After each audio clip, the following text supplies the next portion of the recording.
Thank you. Mr. Clerk, it's 7 o'clock. I'm going to call this council meeting to order. Council Gallo, I'm going to pass it to you. You got an amendment?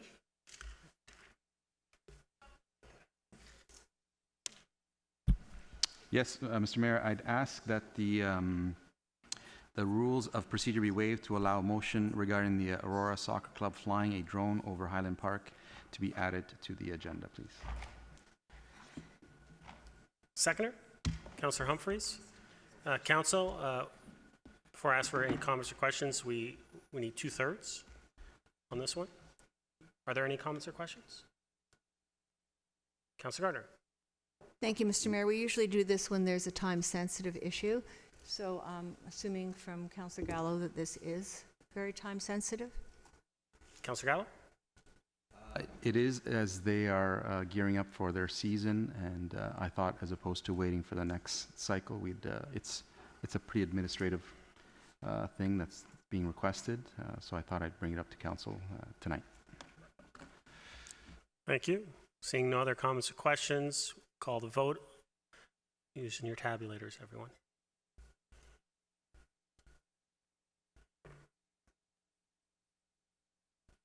That carries.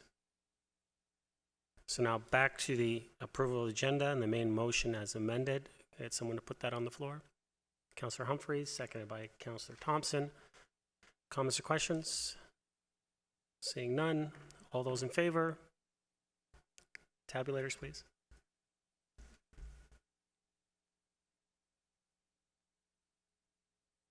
That carries. Declarations of community interest.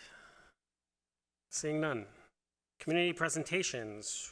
We have 3 of them. First up, Susan Mullen and Brian North, Southlake Regional Healthcare Foundation, regarding the presentation of the Run for Southlake Mayor's Cup.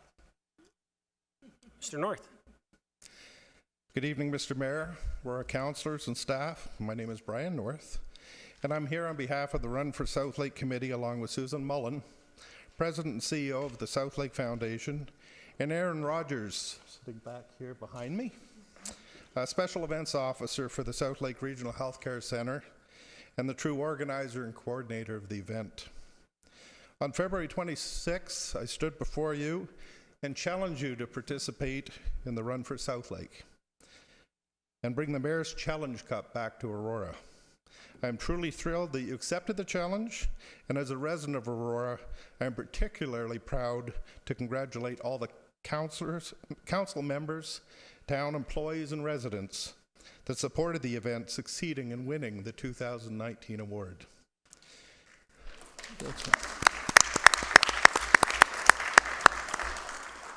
25% of our 2019 participants were from Aurora residents, and we can be proud of that representation supporting our hospital. I'm honored to introduce Susan Mullen, President and CEO of the Southlake Foundation. Mayor and councillors, thank you so much for having us here today. Clearly, Brian, as chair of the Southlake Run, did a fine job in challenging you, as I am delighted to be here to recognize your fundraising efforts on behalf of Southlake Regional Health Centre, and delighted to report that thanks to you, your team, Team Aurora, raised $12,978.25, so thank you very much. And as Brian said, 25% of our participants were from Aurora. You know, Southlake is your hospital, and we're so proud to work with you on this event. And overall, we raised $411,000, one of our best year ever. Significant growth from last year, and we're just delighted. We'll support, of course, the equipment needs of the hospital that are not funded by government. And at this moment, I would like to invite the mayor and all the councillors, if we could do a photo presenting the trophy, the Mayor's Challenge Cup, in the centre. We will get a photo with everybody. If I could ask you as councillors to join the mayor. Yep. Councillors?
Brian, Susan? There's a couple questions and comments, if you guys don't mind.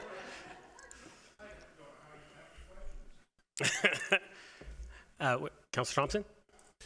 Not so much a question, but just a sense of gratitude. I appreciate all of the work. I was fortunate enough to serve on the committee in the past, and I know how much time and effort goes into organizing it. So certainly to yourself, Brian, and all the volunteers, but especially to Erin. I know how much time and energy she puts into it, and it's great to see it be another successful year. And congratulations, Erin. Councillor Humphreys? Thank you, Mr. Mayor. And again, I echo Councillor Thompson's comments. It's just been a real honor to have such great individuals supporting our community. And yeah, Erin, come to the podium, because absolutely significant work effort from yourself, and I'm sure everyone on the organization committee. I had the honor of participating myself for a while and loved every minute of it. And I just one question. This year, the biggest year ever, $411,000. I'm so proud of you guys. What do you think happened different this year that we maybe didn't do in the past years that we got to this level? It's amazing. Is it because we made everyone worried that we were really going to... Yeah, the event is growing, which is fantastic. We're seeing community participation from all different parts of our region and down into Toronto. We've made some inroads with a lot of the running participants, and our patients are finding this to be a great way for them to get involved and give back.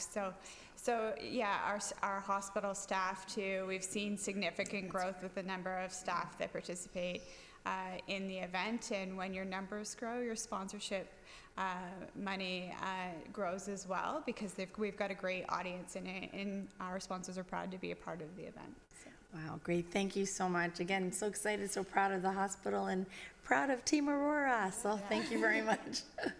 Thank you, Councillor Humphreys. Councillor Gardner?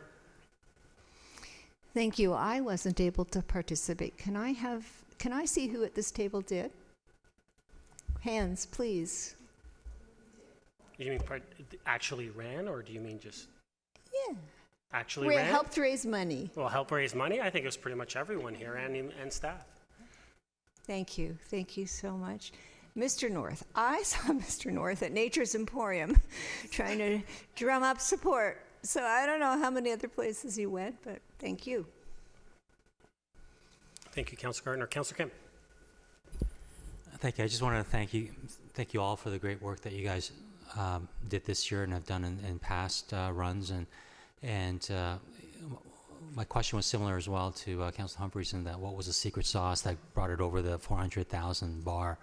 And I was talking to several of my friends who are big bikers, and they really got their families involved for other like bike charity run, bike rides, and I'm finding that a lot of families are getting involved with their kids and doing it as a family event. And thank you for keying in on family, and that's what Newmarket, Aurora, and York Region is about. And thank you again.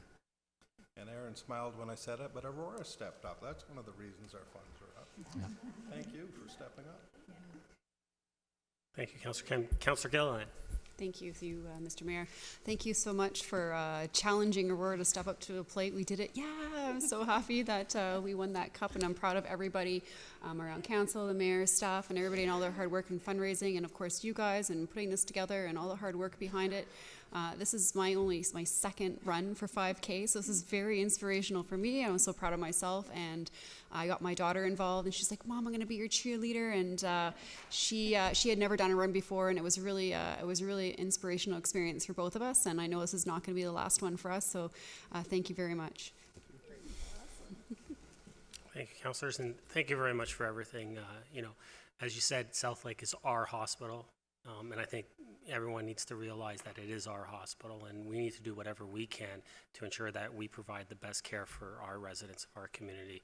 And I think that's why everyone stepped up and did their part. And so we're appreciative. We're proud of our community and of our team. And thank you for everything that you guys have done as well. So, Brian, I hope you come back next year and challenge us again, because we'll be up to that challenge once again. And we're going to look at defending our title. So thank you very much for coming out. Council, if I can get a motion to receive the presentation. Moved by Councillor Humphries, seconded by Councillor Thompson. Call the vote.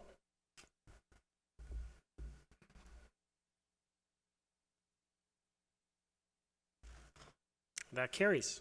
Next, we have Michelle Boyer and Raymond Noble from the Aurora Lawn Bowling Club. Welcome. So we have a presentation that we sent in. Does anybody? Yeah, thank you. Great, thanks.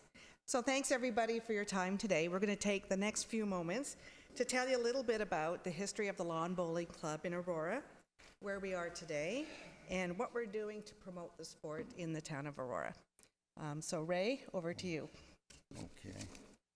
Let's look at the history of the sport here in Aurora. The first lawn bowling was enjoyed in the early 1900s when people played on sections of their own lawns. During this time, a men's group at the Trinity Anglican Church in Aurora decided to level grounds adjacent to the church for a bowling green. In 1912, a lawn bowling and tennis club was organized in connection with the Trinity Anglican Church, where the grounds adjacent to the church were leveled for a bowling green and tennis courts.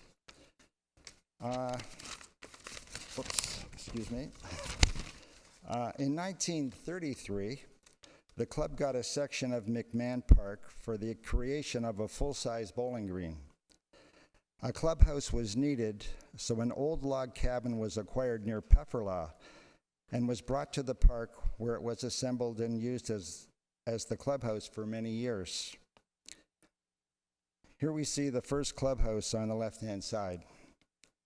In 1973, construction of a new clubhouse for both the lawn bowling and tennis clubs were underway, built by the town of Aurora with financial contribution by the Lions Club of Aurora. You can see the new clubhouse where we currently play today. In June 1974, Mayor Evelyn Buck officially opened the new McMahon Sports Pavilion, and the old log cabin was transported to Shepherd's Bush Conservation Area, where it is still in use today. In 2014, the Aurora Lawn Bowling Club celebrated its 100th anniversary with members and guests enjoying an afternoon of celebration and games. Now for you. Mm-hmm.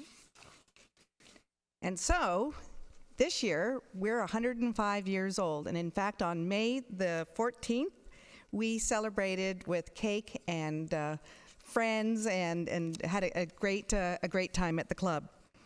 The Aurora Lawn Bowling Club is also a member of the Ontario Lawn Bowling Association, and members of our club have competed all over the province and even across Canada with great results, coming back with trophies as champions and placing in the top 3. So we're very proud of our members. Our membership fees cover all of the costs for the season and the investments in our future. We also host club tournaments with Richmond Hill and Newmarket. So lawn bowling is a sport for all ages, and the Aurora Lawn Bowling Club is the best place to learn how to play the game, meet people, and enjoy friendly competition. We're encouraging all Aurorans to come and try the sport. And in fact, in June, we have a promotion. It's called the Try 3 for Free. And we're encouraging all Aurorans to come and try it out 3 times with no obligations to join. And if you really are having a good time and you enjoy the sport, then you can come and pay your membership fee and play all season and become a member. We also host the OLB Playdown Tournament for our district, which is District 11 in early September for our novice players. And this is a really interesting tournament to come out and watch. What we're also doing is we're investing for new members in the future for Aurorans to join the Lawn Bowling Club.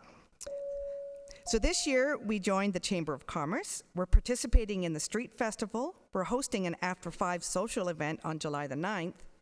We're also hosting a Mayor and Council +1 invitational on June 16th. And we expect every one of you to come and turn out and bring one guest with you to introduce to the sport. We've applied and received a small grant from Participaction for our Try 3 for Free promotion, and we applied and we're anxiously waiting for the town of Aurora to hear about our culture and recreation application for a grant. We've invested in 5 sets of bowls, you can see there. Many are small sizes, so we can encourage kids, teens, older folks, women to come and try the sport, and we'll fit you out with a set of bowls so you can try the sport. So as you can see, we're doing our best to encourage all Aurorans to come and try the sport and to encourage for new memberships. Yeah, well, go ahead.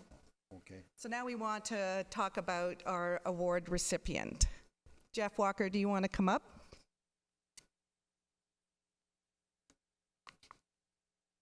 Hi, Jeff.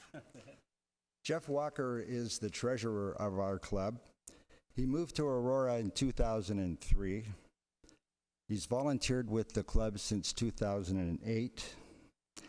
He looks after the carpet bowling in the seniors here next door. And a little bit further north of us, he lawn bowls indoor in the wintertime. Jeff?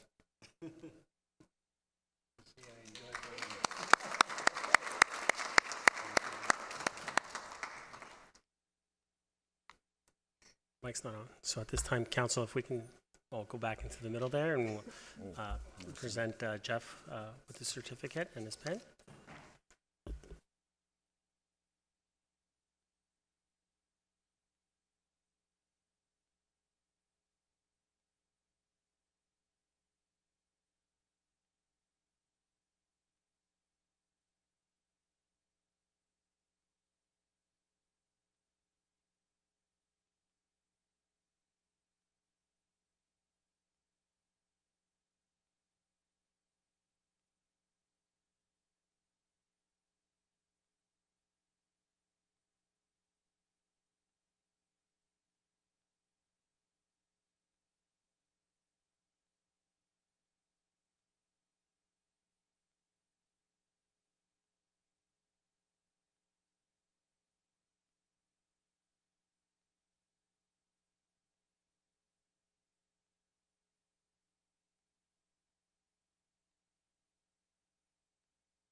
Council, if I can get a motion to receive the presentation. Councillor Gartner,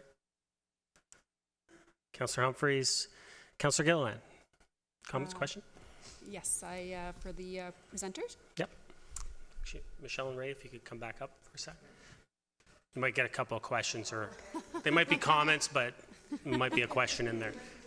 Okay. So through you, Mr. Mayor, thank you so much for coming and giving this presentation. And I love the backstory of the history of the clubhouse and how it moved. And personally, I had no idea that that was the same structure in Shepherd's Bush. So it kind of is it's a special moment knowing that that's where it is and where it's come from. So that's really great. Thank you so much.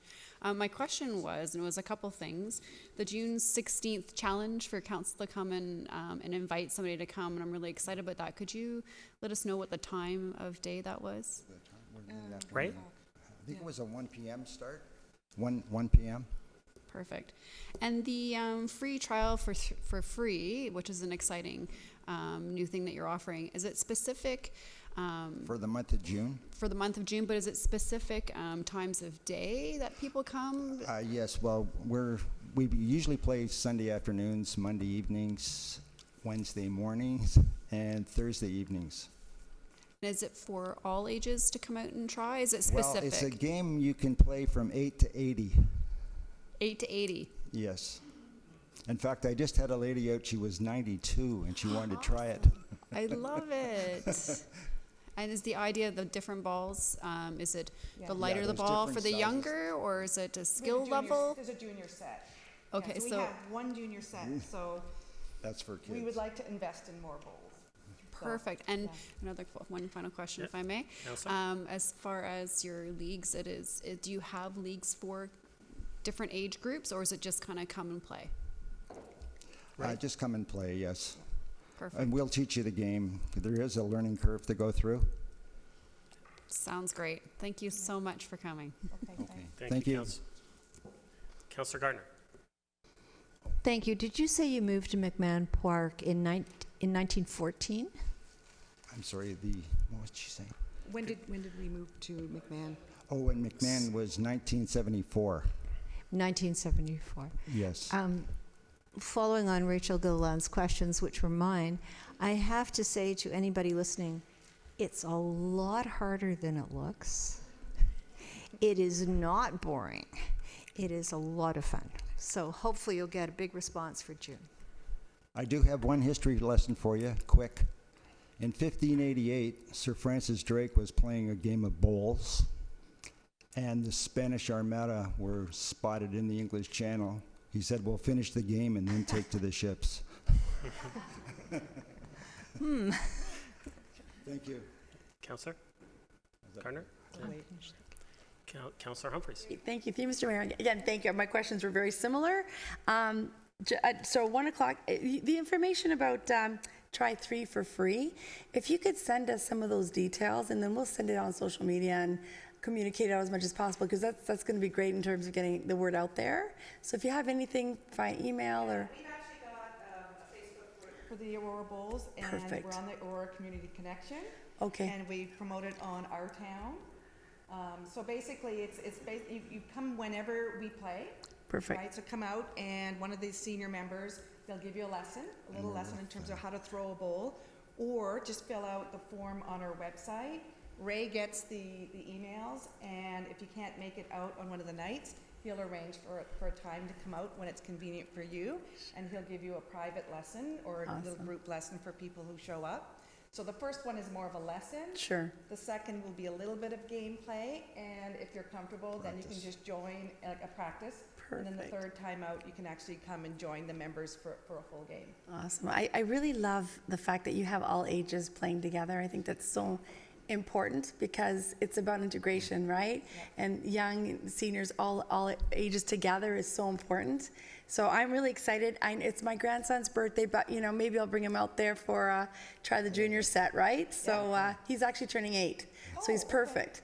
And then the only other thing I was going to say is anything like bocce, because my Italian background, I can do bocce, but I'm just teasing. It's similar to bocce.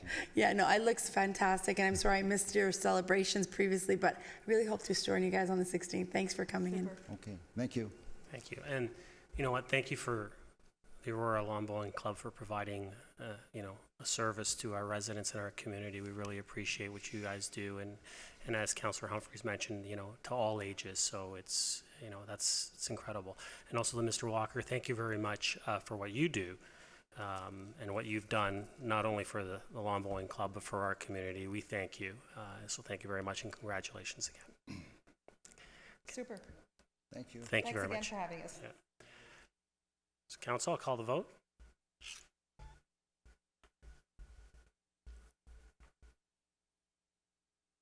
That carries.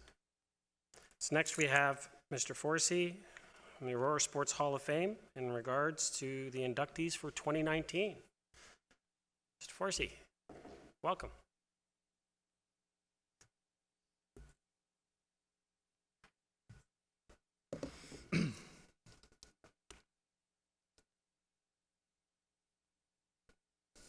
Thank you, Mayor Marakis, members of council, and town staff for the opportunity this evening to present the 2019 Aurora Sport Hall of Fame inductees.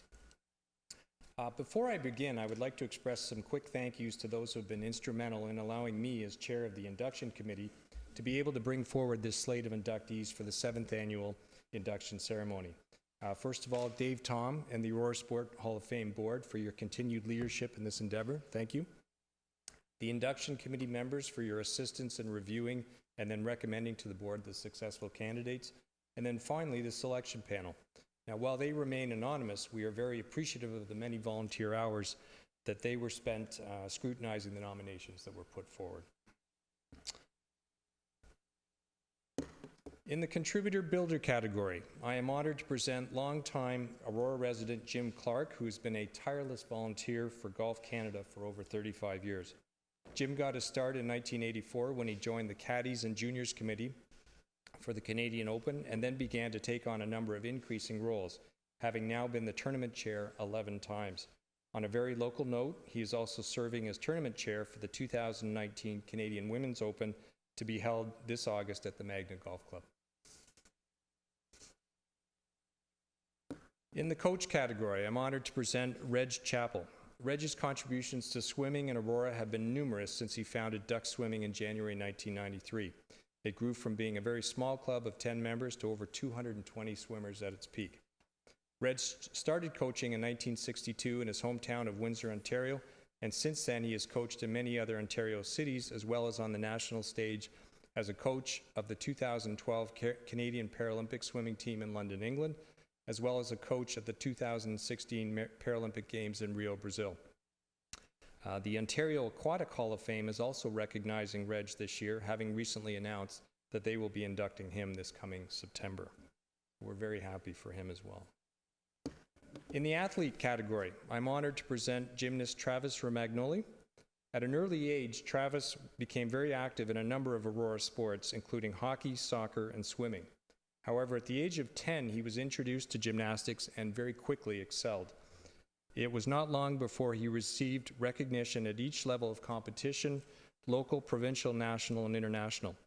In 1989, he won his first Canadian National Championship, and 5 years later, he was a member of the Canadian Commonwealth Gymnastic Team in Victoria. After graduation from Cardinal Carter Secondary School, he accepted a scholarship to the University of Illinois, where he would be named captain of their gymnastics team shortly thereafter, and he led them to an NCAA championship in 2000.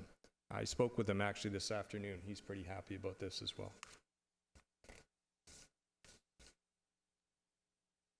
Finally, in the athlete category, I'm honored to present the dual nomination of hockey players Dave Gardner and Ryan Gardner.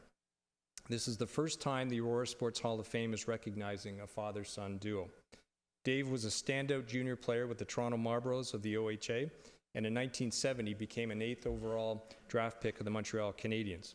From 1970 to 1980, he would play 350 games in the NHL with Montreal, St. Louis Blues, California Golden Seals, and the Cleveland Barons. In 1980, Dave moved his family to Switzerland while completing the final 5 years of his professional career. Ryan grew up in Aurora and in 1995 was drafted into the OHL by the London Knights. He would play 3 seasons in the OHL for London and the North Bay Centennials before leaving Canada as a 19-year-old to play the next 20 years in the Swiss Professional League. I'm almost done. While in Europe, Ryan was a 5-time participant in the annual Spengler Cup and a 4-time participant in the World Championships, earning a silver medal in 2013. A career high point for Ryan was as a member of the Swiss national hockey team in the 2014 Sochi Olympic Games. As has been the case in the previous 6 years, in the coming weeks, we will begin celebrating the accomplishments of all these individuals, culminating in the induction ceremony on Thursday, November 7th at St. Andrew's College. We hope that you will be able to join us for what promises to be a very special evening. Thank you. Thank you, Mr. Forsey. Council, before I ask for comments and questions, first can I get a motion to receive? Councillor Kim, Councillor Gallo, comments or questions? Seeing none. Oh, Councillor Gilliland. Just really a comment through you, Mr. Mayor. Thank you so much for coming in and presenting today, and I am so excited about the nominations for induction. This is exciting. Couldn't have chosen 4 or 5 rather better individuals, so I'm really looking forward to this event. Thank you so much.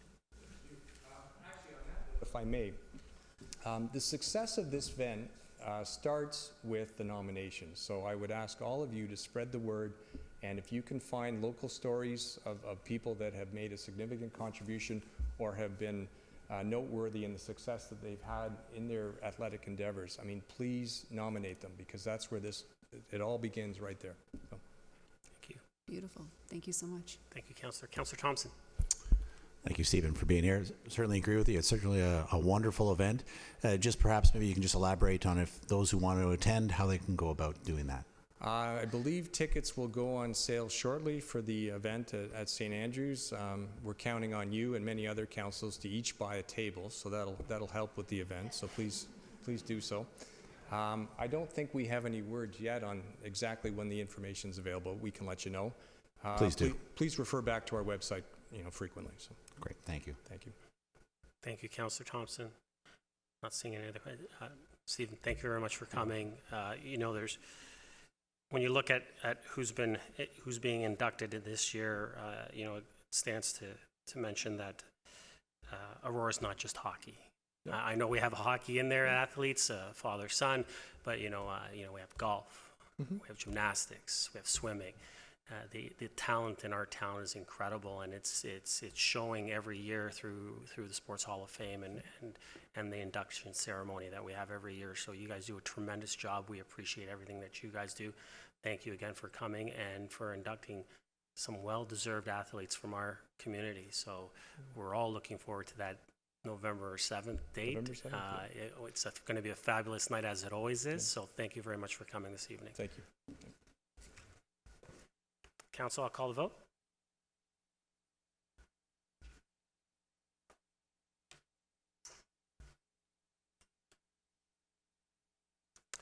That carries.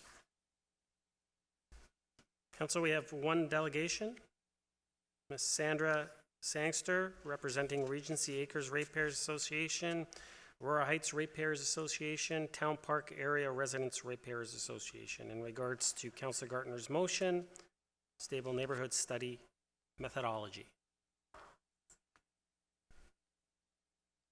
Sandra, you have 5 minutes, and welcome for coming. Thank you. Sandra Sangster, 46 Holman Crescent. On May 13th, representatives from the Aurora Heights, Town Park, Regency Acres, Ratepayers Associations met with Mr. Waters and Ms. Elise from the Planning Department. We identified a number of technical issues about the data and methods used by the Planning Partnership in its March report. We left the meeting with the understanding that planning would follow up on these issues. At 5 p.m. yesterday, we finally received a limited response from Mr. Waters. Resolution of these issues is vital since Council will soon make its final decision. Auroras have the right to expect transparency in the data used to create the bylaw recommendations for stable neighborhoods. Council and staff have an obligation to ensure that the methods used are statistically sound. The mere fact that a consultant did the work provides no such guarantee based on my 30 years as a research officer. I will focus tonight on GFA since this measure will have the greatest impact on the evolving streetscape, and it is the one of greatest concern to our members. This measure is most problematic from a data and technical perspective. Page 20 of the March consultant's report has a chart summarizing how GFA recommendation of 371 square meters was derived from 50% of the range and 50% of the average for each study area. Page 21 of the report explains how these two measures were calculated. Mr. Waters' response elaborates on the formula used. The measure referred to as 50% of range is not actually a range at all. A true range is the difference between the GFA of the largest and the smallest dwelling. If you look on the left-hand side there, using the consultant's numbers, the actual range taking the smallest for the town park of 52, the largest GFA of 571 square meters, the range is actually 519. Half of that is 260. If you look at the larger chart on the right-hand side, this uses the consultant's methodology of taking the maximum GFA minus the average, dividing that by 2, and then adding the average GFA back in. This interesting manipulation, I'm not sure what to call it, it's not technically a range, yields a number of 404 square meters. I'll move on to another area of concern. The report did not identify the number of dwellings used in calculating the average for each study area, nor did it state how many new oversized homes were included. Depending on, when we met with planning staff, they agreed that averages are affected by extremely large or small values. We understood they would explore using a median to see what impact that would have on the recommended GFA. Mr. Waters' response last night states that the consultant's use of an average rather than a median is based on experience and judgment. Any introductory stats prof will tell you that the appropriate measure of central tendency for a skewed data set is a median, not an average. And here's a simple example for 10 homes using Regency Acres types of square footage of anywhere between 1,000 and 1,400 square feet. All similarly sized homes, the average ends up being 1,200, the same as the median. You knock down one of those 1,400 square foot houses and you add a 5,000 square foot house. The average becomes 1,560 square feet. Now, obviously, this is 10% of this neighborhood is a large home. The impact becomes somewhat smaller if there's more houses in the mix. But that's a simple example to show you why we believe it's important to look at a median. Some may argue that a median may only make a difference of 100 or 200 square feet. However, these increments add up, especially when you consider that minor variances can add more square footage beyond what the bylaws allow. It would be a simple exercise to calculate the median. We know that the data file exists. We think that council should have that information so that you're familiar with the impact of that type of measurement. The final point relates to weighted averages. The inclusion of Temperance Street has been an unclear process. However, if it is included, then the calculations must weight the GFA for each study area by the number of dwellings in the area. The consultant's figures show that the GFA is substantially larger for Temperance, whereas the number of dwellings is dramatically smaller. Weighting based on the number of dwellings will ensure that the recommended GFA properly reflects the characteristics of homes in all 4 areas. We asked planning staff to provide us with the number of dwellings. We did not receive that information. Therefore, we did come up with an estimate, and I've lost the paper here. It does show the impact of switching over to a weighted average. The consultant's figures don't weight it. They recommend 371 square meters. These are estimates based on what we believe the number of households would be. It reduces the impact, reduces the recommended square footage by about 220 square meters. And we would also like to pursue getting the data file so that we have confidence that appropriate decision-making is going to follow from this consultant's report. Thank you. Thank you, Sandra. Council, first, can I get a motion to receive? Councillor Humphreys, Councillor Kim. Councillor Humphreys. Thank you. To you, Mr. Mayor, and thank you so much, Senator, for coming this evening. I appreciate it, and I understand the thorough research that you and the ratepayers have all done, and it's great that we're looking at it and digging this deep. From your perspective, just because you tailed off at the very end there, do you see a significant concern on what we believe, like what you've received to date, and what your calculations were on that chart? I just didn't catch that last little bit. Sorry. Sandra? An absolutely key issue for us is the use of a weighted average. Because Temperance is such a small area in terms of number of dwellings, and its GFA is quite a lot larger. It's over 400. I don't have the exact numbers in front of me. That, when you don't weight your calculations, it really pulls the number to much higher. And, if we had the exact numbers, we would have given you those. Like I said, I'll put this back up. Yeah, if you don't mind, I just want to take a quick look at. We had the understanding that there was approximately 2,200 dwellings in total in the study areas, so we've roughly estimated. We know Temperance is about 75 or 76 dwellings. And we've provided you with the figures in the column there about the GFAs for those areas. This is from the consultant's own report.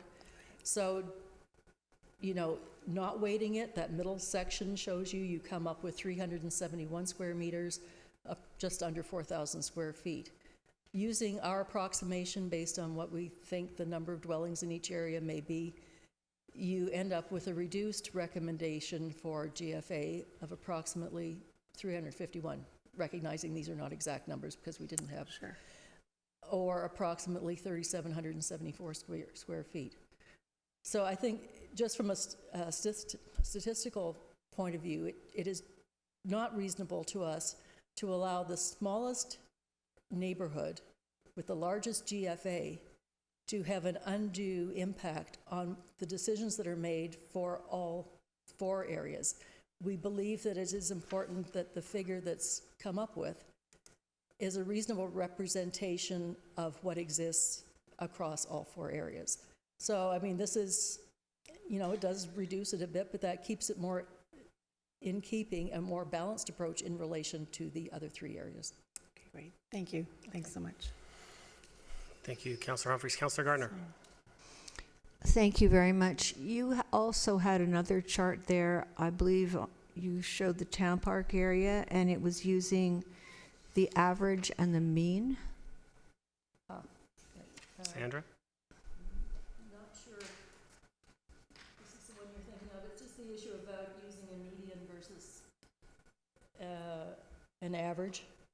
And obviously, we've done this as a very simple example based on only 10 homes. If we had 19 older homes in the data set and one 5,000 square footer, then the average would come out to about 1,380. So obviously, the larger the number of homes, and if you only have like one new build, the impact becomes smaller. But as I said, the difference of 100 or 200 square feet it has an incremental impact. If you don't weight temperance, that has an impact. If you, strictly go on an average, and the other issue is we don't know how many new builds were actually included in the data set that the consultant used.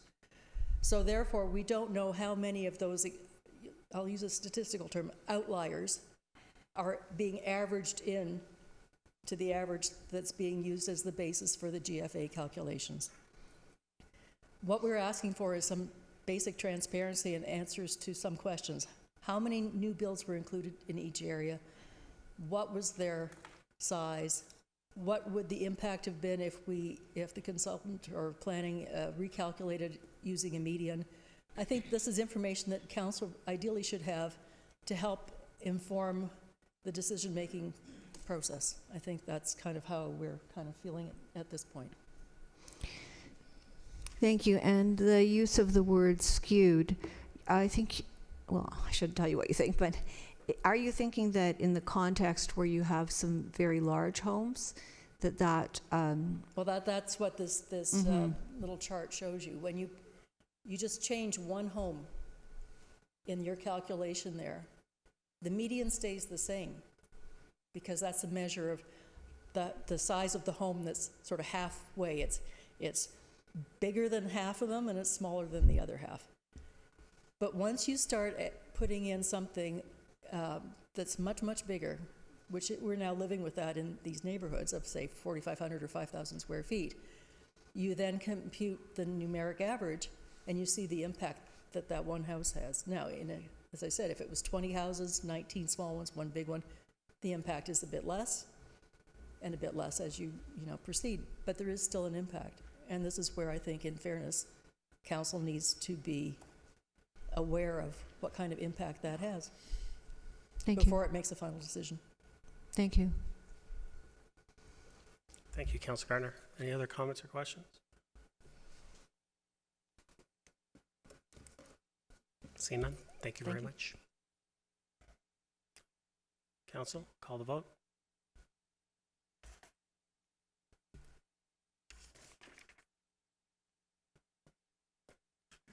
That carries. So council will move to the consent agenda. We have 4 items. I'll ask for a motion to approve C1 to C4. Councillor Thompson, Councillor Humphreys. Any comments or questions on any of those, or would you like to pull any of those? Nope. All right, I'll call the vote.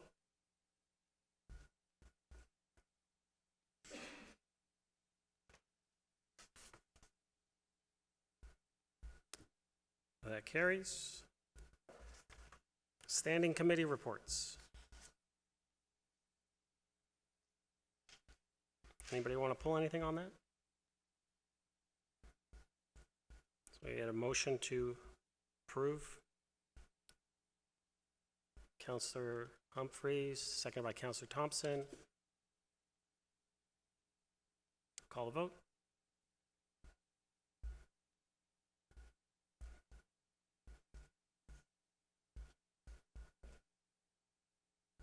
That carries.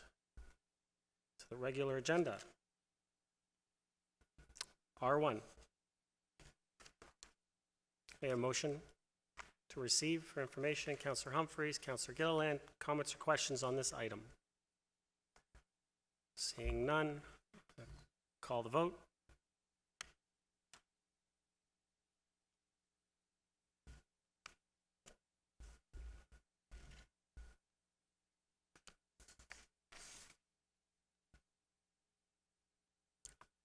That carries. Motions. Councillor Gardner. Stable neighborhood study methodology. Any motion? I'd like a motion to approve my motion. Move as is. Move as is. Thank you. Seconder? Councillor Gallo. Councillor Gardner, floor is yours. I think Ms. Sangster, representing the residents, has done all the heavy lifting for me on this one. To me, what she has said and what she's requested makes sense so that we can see,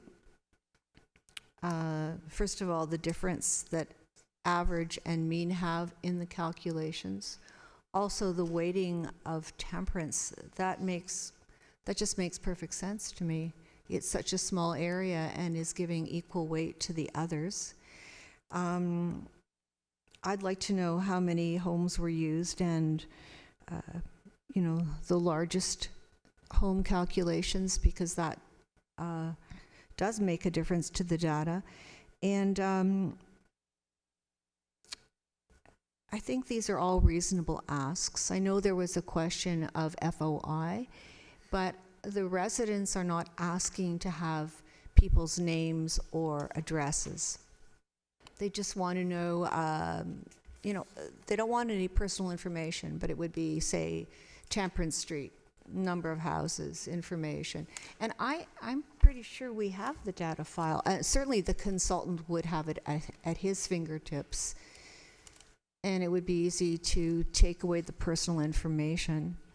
So, of course, I would like to have this provided for our June 4th meeting. I don't believe it would take a lot of staff time or effort to do that.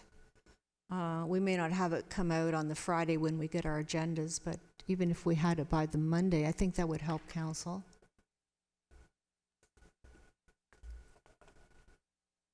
Mr. Waters, did you want to respond? Through you, Mr. Mayor. The asks that the resident is requesting will take some time. We'll have to double back with the consultant and get them to sort of prepare that analysis. So I don't see it being ready for the 4th.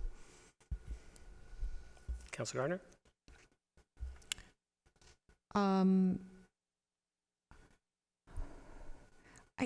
I don't understand, because this would all, for the consultant to come up with this, it would all have to be in a spreadsheet.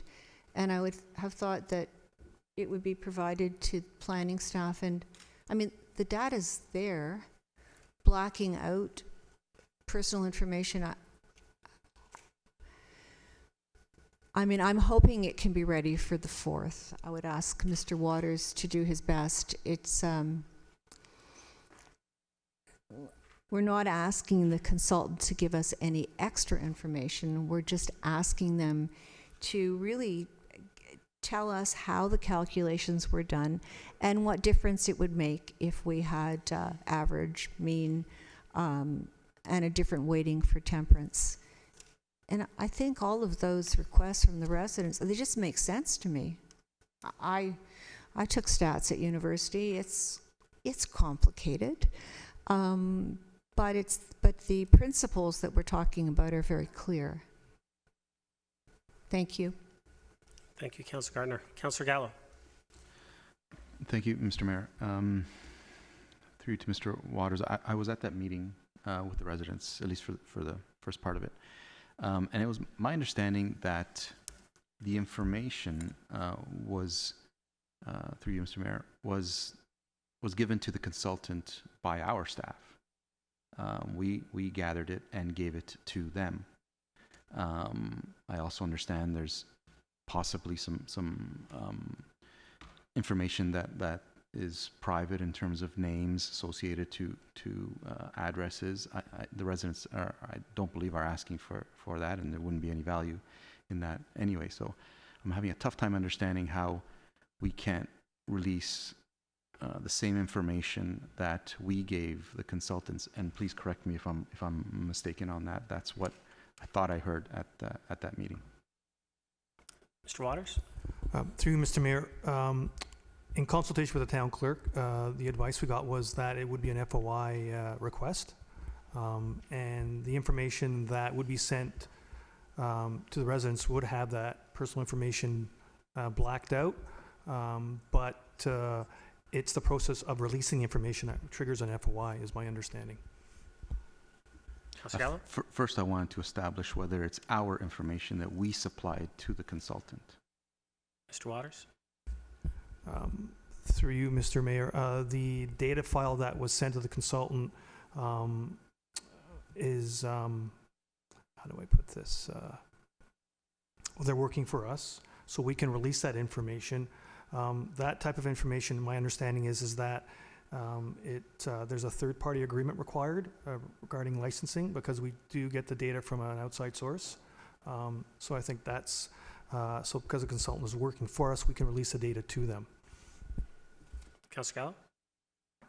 So I'm going to confirm that the data came from us. We gave it to the consultants. Mr. Waters, I yes? think I've heard He's that. nodding yeah. yes. And I still have a tough time understanding what the leap is, and why we have to put the residents through an FOI. Can we not somehow internally to fast track this and somehow black out those names and really, is that the only process for the residents to file an FOI, have to pay for it, and ultimately, at least in my view, it'd be helping council in terms of that data and seeing how it was analyzed. Through to the clerk, the CAO, can somebody to provide some guidance that is there any other way of getting that data without having to go through all of these hoops, or having the residents have to go through all of these hoops? Mr. Clerk? Through you, Mr. Mayor, unfortunately not. That is the process. That's the FOI process. We'd ask everyone to do that, so that is the process that must be followed.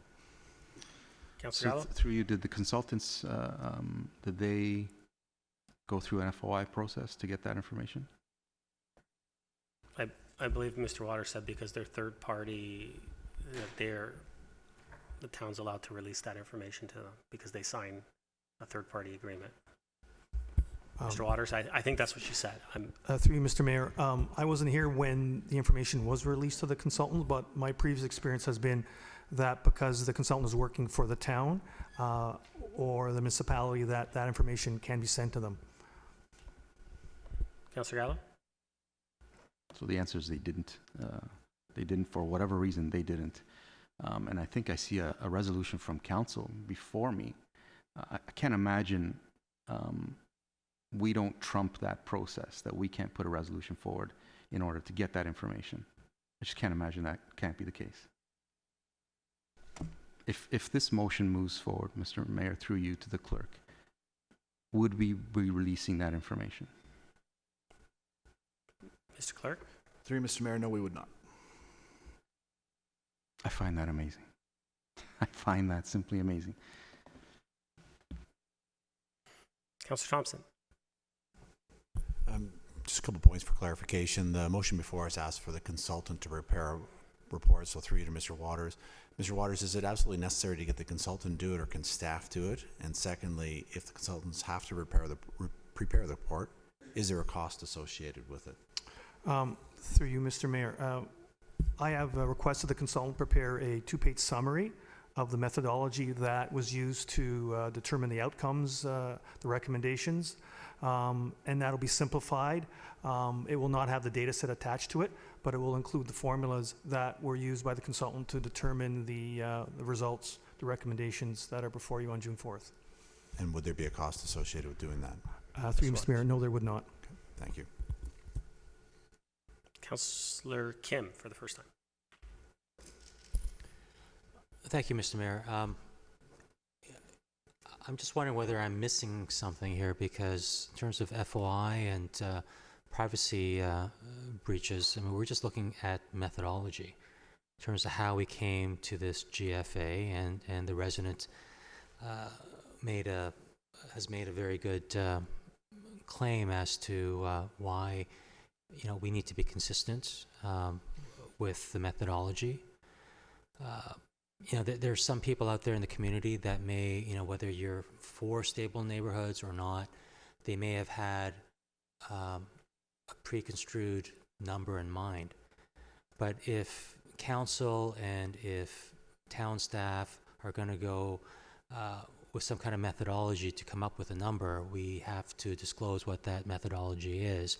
And I think in the last meeting, that methodology was revealed, but certainly, you know, there were some gaps that's been uncovered. So why do we have to uncover any resident information in terms of methodology? We're just looking at, like, in the investment world, you don't have to put account numbers, you just have to put the asset numbers. You don't have to put addresses. We just need the the GFAs for the properties in question. So can you explain to me why this needs to go through an FOI and why it would take beyond Councillor Gardner's stated due date, please? Mr. Waters? Oh, Mr. Clerk. Through you, Mr. Mayor, we certainly want to work with our planning department to figure out what the format they provided the information to the consultant. It's not just as simple as a spreadsheet. There could be personal information on there, things that we need to black out, and quite frankly, it could be a lot of work. It'll involve our legal team analyzing data agreements that we have with MPAC to see if we're allowed to give out, or what we're allowed to give out, and things like that. So it wouldn't just be a matter of here's a spreadsheet with redacted data. There's, it's a lot of hours from staff, and so that's the reason for the FOI. Councillor Kim?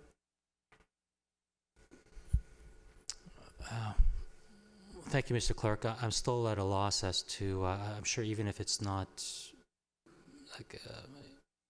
it's not about, I don't see this as being going through 200 emails and reading through every email.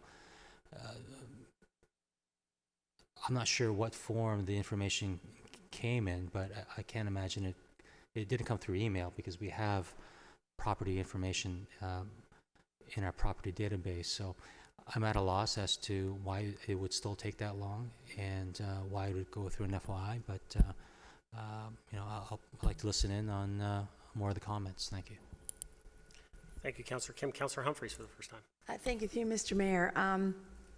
Yeah, I'm probably going to repeat the questions and hopefully try this a little bit differently. When we handed over the information through Mr. Mayor to the consultant, they obviously went through that data and probably went through all the gross floor area information and came up with the calculation. So basically what I believe the residents are looking for is just that final gross floor area information. I don't think they want every house and the square foot. If you want every house and the square foot, but that's okay, because that's what the consultant's already done. They've already got that information. So all they want is, tell me the square footage overall, like the bottom line number, and then here's how we came up with the formula. I don't think it's anything we can't get pretty quickly, because the consultant's already done this work. I certainly don't want resident addresses and square footage for every house sent out. I don't think that's exactly what you're looking for. But what I think the residents need is just give me the gross area, how they figured out maybe the numbers, because they had to get a full number, and then how they went down and did their work. That's how I see it. I could be really wrong, but I hope I'm not, because I think basically I think they're just looking for a little more information. And then I think you've already provided through Mr. Mayor and Mr. Waters today, I saw an email that went out about how the methodology was. So maybe it's just a bit more information in terms of where that GFA came from and what it is, and then hopefully we can have it just clearly cut. I don't think this should be as big a work as we're thinking. I believe. Anyway. Thank you, Councillor Humphreys. Councillor Gilliland. Thank you, through you, Mr. Mayor. Quick question through you, Mr. Mayor, to Mr. Waters. Was there a specific amount of data that the consultant would have already extracted to create this methodology that would be prepared that we could acquire from him, or is there a certain agreement that we would have to say, can we have access to this already extracted works? It's kind of like you get a bunch of information, you take that information, you write an essay, the work's already done. So is there a way that he can just kind of like carry over from A to B and say, here you go? Mr. Waters. Through you, Mr. Mayor. I'm not sure it's as simple as that, to be quite honest with you. The consultant would have requested information on the various elements to determine what the size would be, the footprint would be. And so I'm not sure it's that simple as just giving them a number. Also, what I've heard from the residents is that, they want to see the data file in its entirety. That's the impression I understood. And second of all, I think it's important to recognize that they have an issue with the approach. I'm not sure that, they're going to be satisfied with the numbers, because then they're going to manipulate it from their perspective in terms of the approach. And you're going to get essentially two sets of numbers here that are not going to line up at the end of the day. Councillor Gilliland.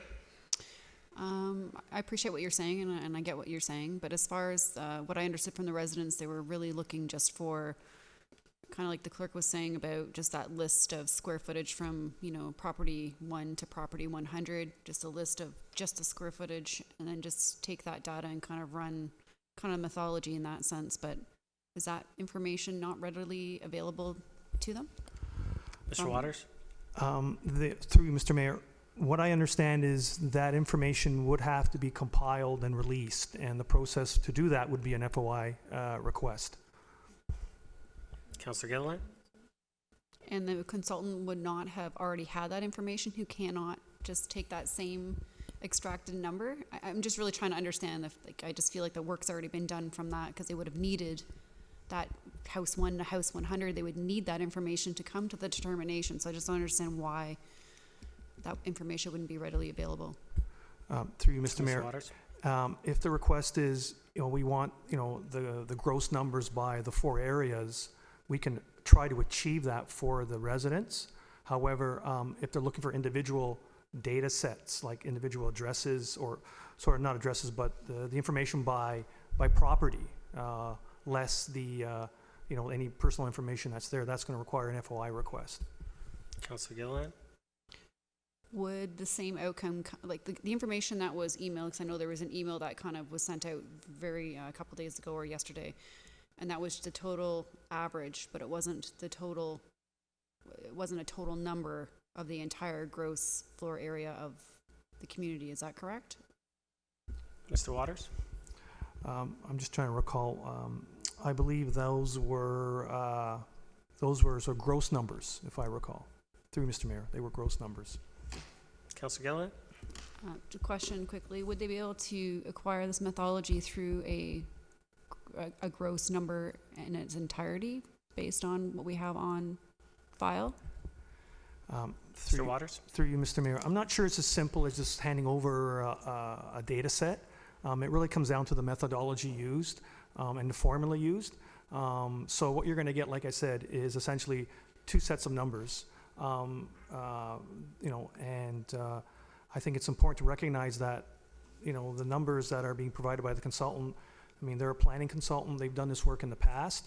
It's important that be recognized through this process. Councillor Gilliland. Okay, that's about all the questions I have. Thank you. Thank you. Councillor Gardner, second time. A few comments. I would say that this is one of the most important things that any council has undertaken. We're talking about the effect it's going to have on thousands of people in many neighborhoods, and in fact for the whole community, because We value how some of our neighborhoods look. This is exceedingly important with respect, and because of that, we absolutely as a council should have and need to have transparency with the data. I'm a little surprised we didn't get more data so that we would know how the consultants came up with the answers to the square footage calculations. So I'm disappointed, and I'm saying we've talked about transparency at this council many times over many years. That's really our responsibility to the residents and to ourselves in the decision-making process. Second comment, I think the word manipulate is not accurate in this case. From what I understand about statistics and from what the residents are asking, they're asking for credible methods of statistical analysis. There, you can use averages, you can use means, whatever you want to use, but these are just credible ways to come up with statistical information. And mean is one of those ways. And the other problem is, the big problem is the weighting of not weighting Temperance Street. So, I mean, at the end of the day, I think we definitely need to have the analysis. We should, I think we should have had it before, and for whatever reason we didn't get it, and we didn't think of getting it. But we need to have it. So at the very least, and the residents asked for this at their meeting on, I think it was May 13th. At the very least, let's see the difference in square footage that using not average, but the median calculation brings. Let's have a look at that as a council. And the second thing is, let's see what difference there is in the result when we do the weighting and, we weight Temperance in comparison to the rest of the neighborhoods.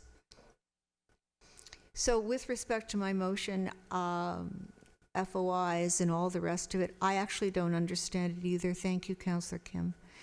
But at the very least, we could have, by the June 4th meeting, we could have the difference that would result in using median and weighted averages for Temperance Street. And that definitely isn't a big ask. Mr. Waters, and I'll ask, because I was going to ask that after Councillor Ortner spoke. It seems that what we're hearing is that you don't necessarily have to give out that information, the FOI, to get some of the things that Councillor Gardner is actually looking at achieving here.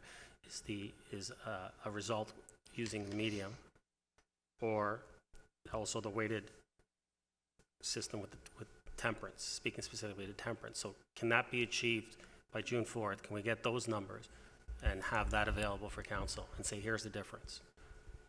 Through you, Mr. Mayor, I can request it from the consultant, but I can't guarantee that he can be in a position to deliver it by June 4th. Excuse me, Mr. Mayor. Through you to Mr. Waters, I believe we have the data file that the consultant used. So why couldn't our staff do that? Mr. Waters? Through you, Mr. Mayor, I would prefer that the consultant undertake the work. It's their methodology, it's their report, it's their study. I feel that it should continue to be their work at the end of the day. Councillor Gardner?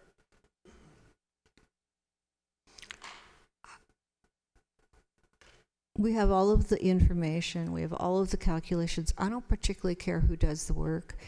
It's not a massive request. It's a very simple request. We have all of the calculations.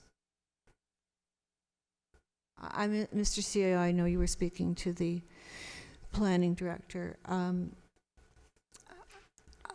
Council, I'm not very good at this. I don't know how to ask you in such a way that you will understand the importance of using two different but very acceptable methods in calculating statistics to see what the difference in square footage it would bring. And then maybe as a council, we want to use those statistical analysis methods. It's not written in stone that we should use one or another. Thank you, Councillor Gardner. Councillor Gallo, second time. I don't know. I'm getting increasingly frustrated with this. I find it hard to believe that if the majority of council passes the resolution that's before us, that we wouldn't get what we wanted. It just doesn't make sense to me. I don't know what authority is stopping us from getting the data source minus any personal information. I don't understand that. I don't understand who is stopping us from getting that information. If this motion passes, Mr. Mayor, through you to whomever, Mr. CAO, Mr. Clerk, what happens? Mr. CAO? Through you, Mr. Mayor, my sense is that the hang-up here is, with the motion, is a specific reference to including the data, which is a very broad reference. It just says including the data. So I haven't sat in on the individual conversations about the intricacies of the FOI as it applies here, but generally when you're releasing all of the data in mass, that's when the FOI comes in. And I've been in situations where even councillors have been asked to do FOIs depending on the nature of the sort of the block of data that they're looking for. I understand completely that the entire block of data, as it may have been provided, may not be necessary to fulfill the information request that's in here, but right now the motion calls for including all the data. So I guess if this motion were passed tonight, I would endeavor to sit down with the clerk's office and the planning and probably the consultants and figure out how we can get as close as we can to this without invoking or requiring the FOI process. So whether we can do a subset of the data or something that would allow us to be sort of true to the motion without doing the FOI process. I do agree with Mr. Waters that I think it would be inappropriate to ask staff to dissect a consultant's report and a consultant's methodology, and then turn it over to staff to say, well, do a report on how the consultant did their work. That to me does seem to be a bit of a conflict. So I prefer to involve the consultants in that analysis for sure. I think. I'm satisfied that we could produce something for June 4th. I'm not entirely sure exactly what granularity we're looking for from at the end of the day, so I don't want to overcommit, but I'm comfortable we can do something to try and bring some more detail to the table. I'm feeling more confident. Thank you, Mr. I think we all are. CAO. And I think that's all we're really asking for. I don't think anyone is asking for more than what you just described, and I believe even the calculations that the two-pager that the consultant is doing will probably answer some of these questions as well, particularly in terms of the median and Temperance Street. I suspect, from what I remember at our meeting, we were very specific in terms of how do we deal with the separate issues in the various areas, and it was my impression that we left that for him to come back to us and explain it. So if that needs to be changed to, including the data minus any personal information or whatever wording you need so that we can accomplish that, I'm happy to make that suggestion to get this to move forward. Thank you, Councillor Gallo. Councillor Humphrey, second time. I just wanted to comment that the motion does say methodology of the stable neighborhood study, including the data calculations, gross for percentage lots covered for each of the study areas. So I think to what the CEO was saying, I think we can get there. I think it says areas versus each particular home. I think that would help along with some of the information already received. So that's good. Thanks. Okay. Thank you, Councillor Humphreys. Councillor Kemp, second time. Thank you, Mr. Mayor. I would be in favor of Councillor Gardner's motion, and if the term data is too broad, then I'll leave it to Councillor Gardner to amend that. It's her motion. But I think in good, in my interpretation, I think it just seems like I trust staff, but it seems like there's mere semantics that's creating this divide. I think things like how many infills is this average number including, and those are figures that we don't need necessarily personal information to uncover what the residents and what Councillor Gardner's motion is asking for. So I'm in total support. If it's just a matter of crossing data and in replacing with a different verbiage, I'm all for it. But I don't think June 4th is a unreasonable request. And given that the consultants are getting paid by us, I hope that they can fulfill that, because we're not asking for rocket science here. We're just asking for information that we know that they have, because we have them. So let's narrow down the verbiage if necessary, and I'll leave that to Councillor Gardner. It's her motion, but I'd be in full support. Thank you, Councillor Kim. Councillor Gilliland, second time. Thank you, through you, Mr. Mayor.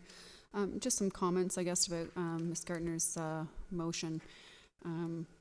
I think it's important that we really do provide information for the residents that they want to have. And I know the residents do want to work with this council to come to some sort of agreement with stable neighborhoods.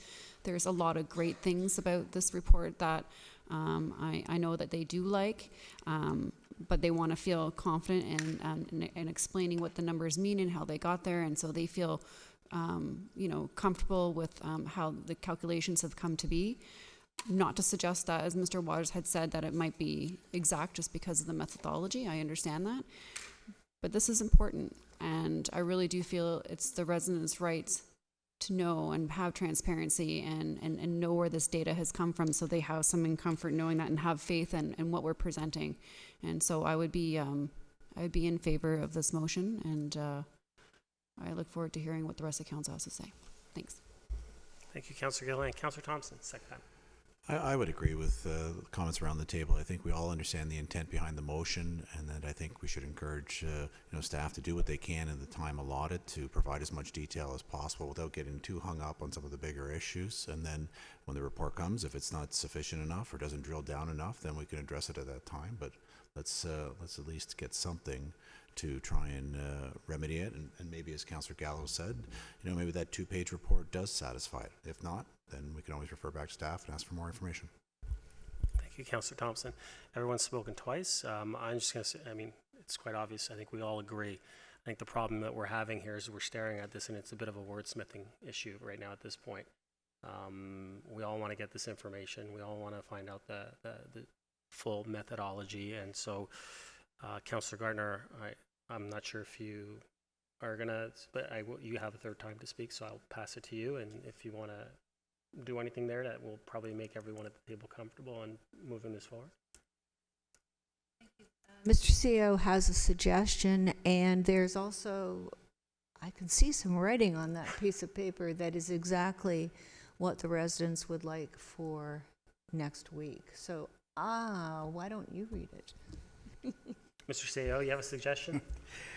Through you, Mr. Mayor, not referencing the other notes on my page here, the simple solution that I am proposing for tonight to allow this to move ahead, the hang-up, as my understanding has always been on including the data, and this definition of what the data is and what form it's in and how much of it we can release and so on. So understanding what's been asked for in general, I'm suggesting that if we take the word "the" out in front of data, then it's just you want some data. I understand you don't want that to be cherry-picked or anything. You really want to get a good assessment of the data that was used. But if we generalize it and say including data and calculations for gross floor areas and percentage lot coverage for the study areas, we'll do our best to provide as much data as we can, keeping us out of the FOI process and trying to engage the consultants by the 4th. As Councillor Thompson said, if it falls short of what this council needs, then you just have to send us back on the 4th to get more detail. and to engage the consultants further. And at that point, we would have a sense from them what the cost would be and how they would do it. So I'm comfortable with that direction. If you just take that out, Councillor Gartner is referring to, I did note that, the two areas of focus are the median versus the average approach and the weighted analysis. And I don't have any wording I want to propose for that. I would just identify that I hear council that you'd like to see some breakdown of those approaches, and we will attempt to do that as well. Councillor Gardner? So you okay to remove? Thank you, and I think Mr. CEO has said it correctly. Let's get as much information as you can without doing an FOI, without personal data. I was really just referring to numerical data in the motion, and on the understanding that the residents would like to have the calculations using the median method, and they would also like to know what the calculation is using a weighted methodology, as is very commonly used in statistics with respect to temperance. So if that is the understanding, that we could have those two very important bits of information for next week, and then whatever calculations we can get without the FOI. And I also am having trouble why we would have to do an FOI if we're not looking for personal data. Thank you, Councillor Gardner. So are you okay with removing the word "the"? Can we do that as a friendly, or are we going to do that? No. Of course, we can do that as a friendly. I think so. Yes, let's start with that. But I just need to. I also need to ask the seconder. You Yeah, okay I with that, need to Councillor look Gall? at my motion and.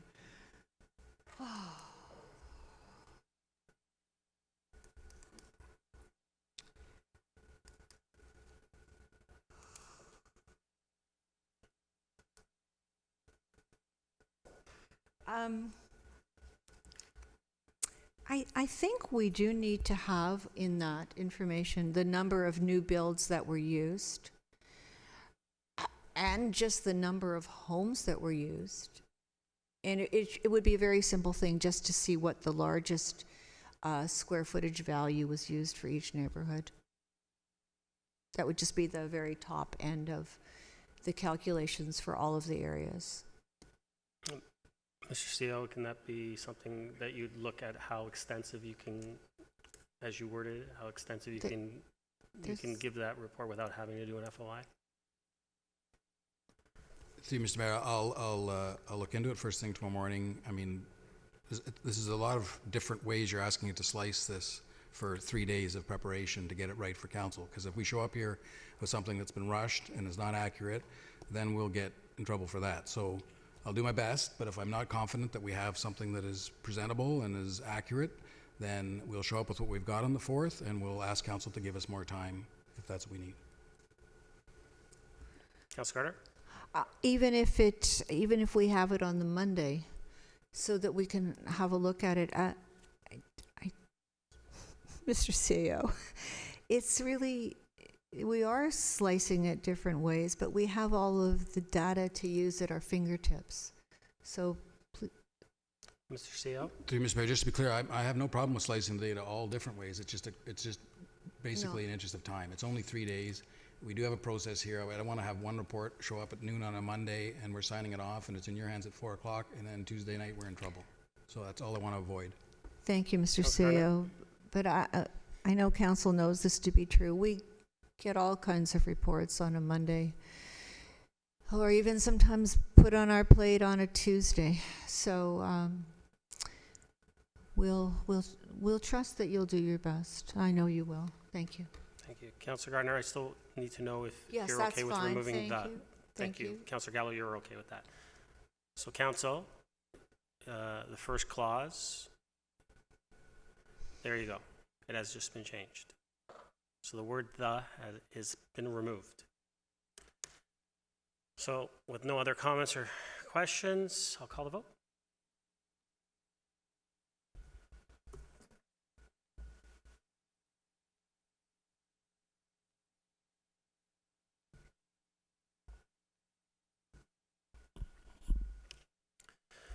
That carries unanimously. Next motion. Councillor Gallo. Trying to find it. I don't seem to have it in front of me. Oh, there it is. Thank you. Move as is? Yeah, it is, Mr. Mayor. Just quickly, Yep, it's just one, basi- let me just get a second. Yep. Second. Councillor Humphreys, go ahead. Floor is yours. It's just quickly asking council's authority to give or to provide authority to the soccer club to fly a drone over Highland Park for various reasons: photography, events recording, field evaluation, as well as, and I don't mind hearing from staff if although I've already spoken to Ms. Serio and Mr. Furman about this, and they've reviewed it, and Mr. Furman was basically asking for council authority to do this. So I also thought in the future, if there's any of these requests, that we delegate authority to staff to be able to give individuals or corporations the right to fly the drones. Okay. Any other comments or questions on this one? Councillor Thompson. I'm certainly in support of it. The only thing I would just add is that, I'd just like to make sure that, I guess the Director of Operations is part of the process. Just confirm that, I guess, whatever additional permissions or insurance certificates or anything else are in place, just like we would if we were, I don't know, renting out the park or anything like that. So whatever authority needs to be passed along, I would just assume that would be part of the application process, that, all the whatever's required. I don't necessarily know with respect to drones whether any additional is, but be it if there is insurance needed or not, that the Director of Operations signs off on that kind of stuff and confirms it. Thank you. Councillor Gardner. Thank you, Mr. Mayor. And certainly drones have caused lots of problems in other areas. So it needs to be very clear, and I think it is, that this is just going to be over the Highland Park area. I think for this specific motion, and I'll let Councillor Gallo answer, but I think for this specific motion, that's what this is talking about. But I think the second clause is to say to give delegated authority to staff on an ongoing basis. Is that? Yeah, the first part is only speed tracking because it would have come to council anyway. The request would have come to council, just it would have taken more time.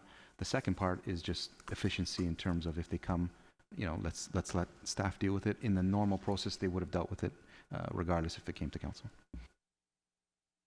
Councillor Carter?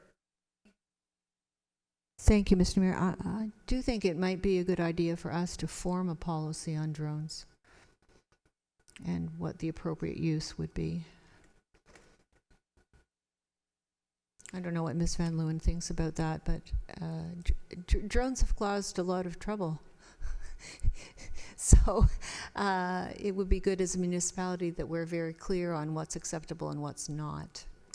Ms. Van Leeuwen, do we have anything, or is it? Do we have and a I don't know bylaw on who's that, drones? or is it just basically the policy from Transport Canada on drones?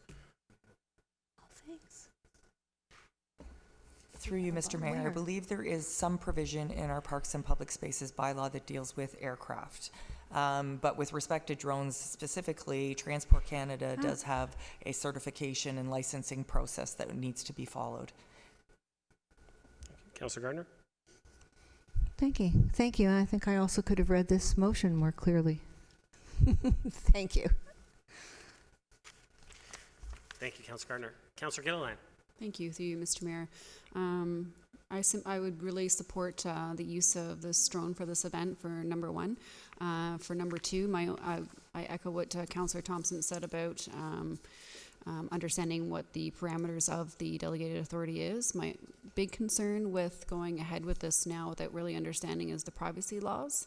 And I don't know if there's something specific, Mr. Serio, that maybe we should be concerned about if the Director of Operations is giving delegated authority without that policy in place, or if we have a policy in place with that. Mr. Sarah? Through you, Mr. Mayor, we can certainly look into doing a process for this delegated authority in terms of the privacy law. This delegated authority is only over public park or public space. So the privacy part would come into play if there are people and residents in the public place. So we can look into those ramifications and the consequences of that. Because I vaguely understand that if you're in a public park and if you're being photographed or videotaped, there's an implied, applied consent. And so the privacy laws don't fully apply, or they apply in that way, that there is an implied consent by you using a public place. But we can look into it further and figure out something around it to help. So by moving, thank you, Mr. Mayor. So by moving forward with 2, does that mean we're going to come back with a report on what this delegated authority looks like? Because I hear what you're saying, that there's this process with privacy and this subjective consent if you're in a public place, but there are some public places that have, say, their backyards that back onto a public place, and they could be in their pool and enjoying their backyard, and that wouldn't necessarily fall in those parameters. And I would hate to not have a specific policy or something in place about the privacy if it's going to fall on the director of operations to be giving permission for someone to operate a drone who may inadvertently be filming in an area that may capture other people's backyards. And I want to make sure that that is something that's seriously looked at.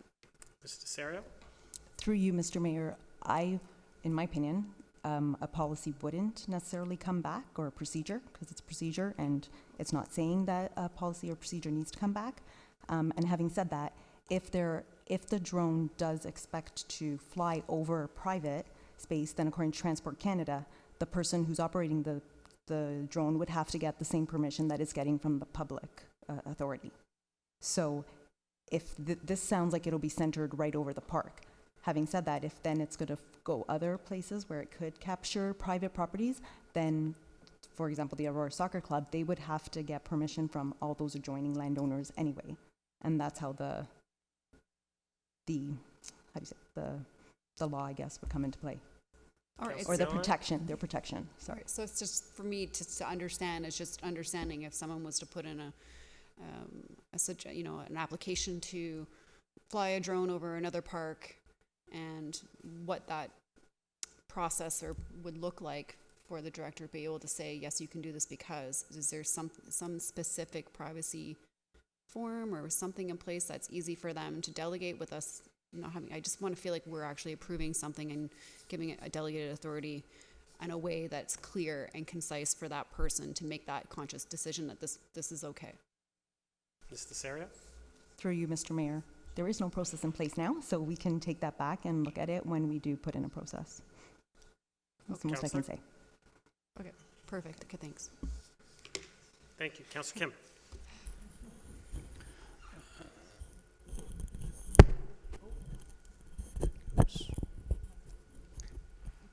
Thank you, Mr. Mayor. I'm in support of the motion. It's just a matter of time before a motion regarding drones or bylaws regarding drones are introduced, and so I welcome the opportunity to have this discussion, and I'm certainly in support. The benefits, I believe, certainly, we consider all the mitigation processes that we've discussed already be put in place. I'm for that.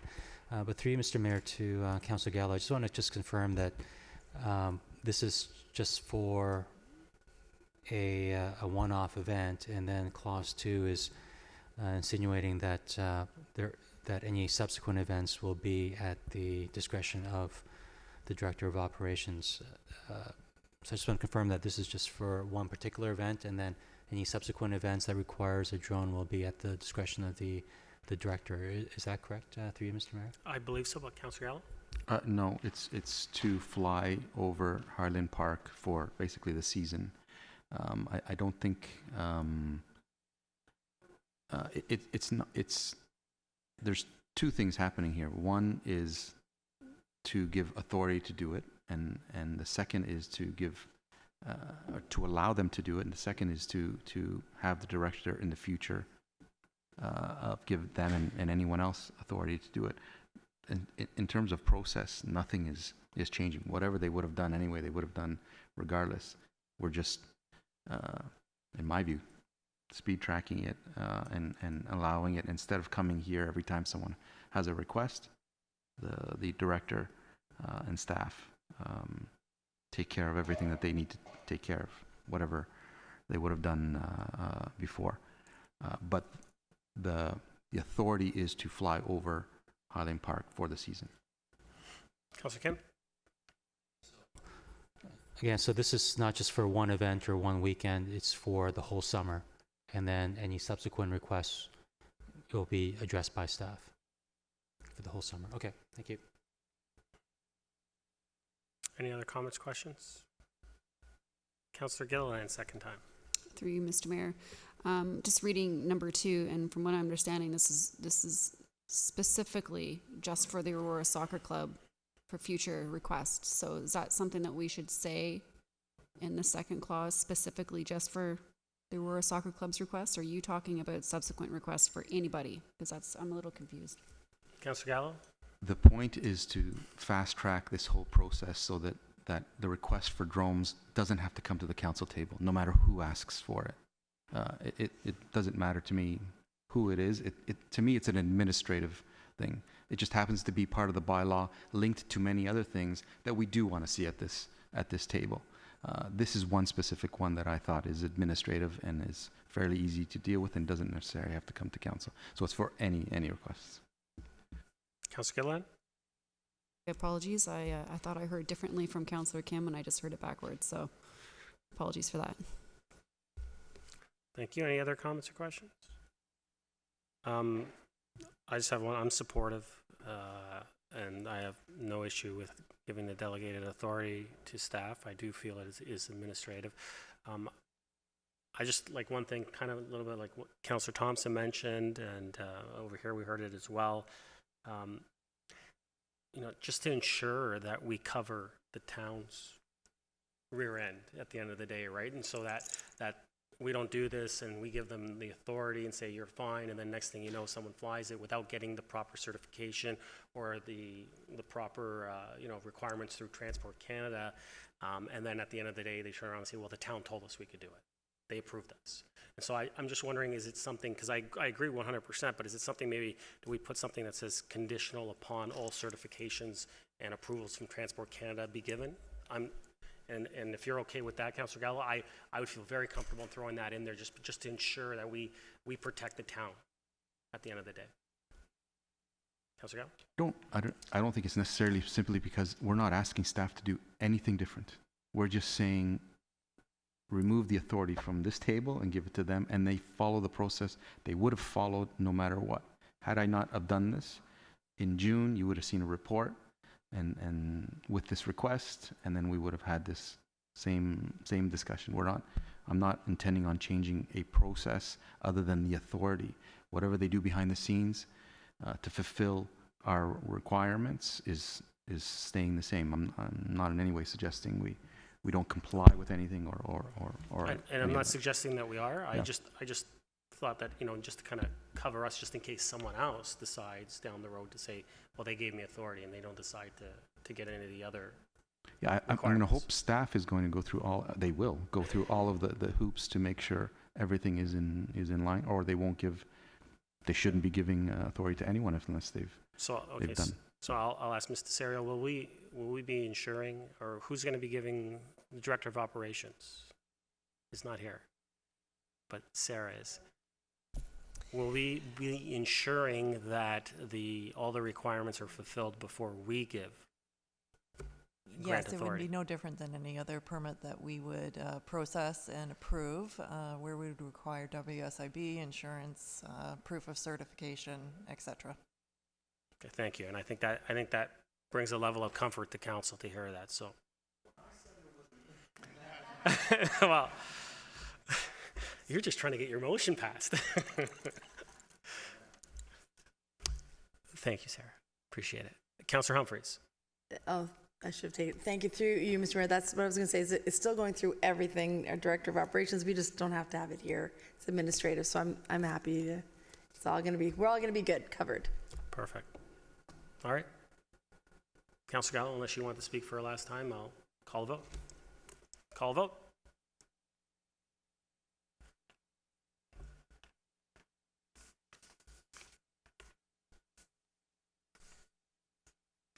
That carries unanimously. Council, regional report. It's not on there, is it? Actually, it's not on there. Sorry. It's coming next week. I saw the one for following one, so.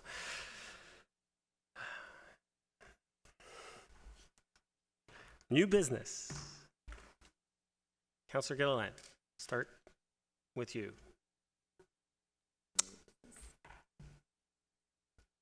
Jeez, I forgot. Can you come back to me? We'll see how long it takes. Maybe we'll come back. From Mr. Nazarazi about the trailer, the accessible washroom trailer. Mr. CEO, I have some information as well, but I'm pretty sure you have the same information I do, so I'll let you go ahead. I did have it. Through Mr. Mayor, I guess the update is that the town of Richard Stouffville has made a decision about how they will make the accessible trailer available to anybody. It really doesn't matter whether you were a contributor to their fundraising program or not. They've basically just put the same rules out for everybody. They've moved the rates from about $500 per event plus costs to $1,200 a day. And they have, by their own analysis and the reports that I've looked at, they, after a year of operation, they showed that it was costing the town money, by their analysis, to provide the trailer. And so they just sort of very quickly, quadrupled or whatever, I guess depending on how many days, they've increased the rates significantly. And now, based on the same data, it would drive a pretty good profit, actually. So, not sure what they expect to happen now in the second year. We certainly won't be using it for multiple days. Or I should say, it's not as likely we would use it for multiple days because of the costs are quite high now. But we'll just look at it on a case-by-case basis whether we can afford to make the service available. Thank you. Mr. Mayor, did you happen to get a chance to talk to the mayor? I did talk to the mayor. I also, I'm not sure if our CEO knows this, but he also did mention, I don't know if they've done it yet, but they're also looking at, basically, the trailer would become the property of the Markham Fairgrounds, but they would ask them to honor those agreements, and we're not sure how that would work out, but I guess you didn't hear about that one. So they were looking at and doing that. So I'm not sure if that's been done yet or not, but I will follow up. And actually, you'll see him this week, and you can ask him yourself. I'm sure I will. All right. No, we'll ask. But the thought is that they were going to move it to the Markham Fairgrounds, and they were going to, in essence, take ownership of it. And it was not going to become Richard Stouffville's property anymore. All right, perfect. Thank you. Councillor Humphreys, new business. Yep. Just adding on to that, can we have staff investigate having our own accessible trailer washroom for our own town? This was a huge success story last term. I'm so shocked. Tyler Barker, Derek Dunn, all of them put such a significant effort to make this happen. Stouffville was like just talking up a storm that they were the ones leading this. And now this has happened. Obviously, they weren't thinking it from an operational perspective and what it would take to maintain and keep this. It's really terrible story because we had so many people in accolades in terms of saying how, we could use this trailer, including the Magna Hoedown, the Rib Fest.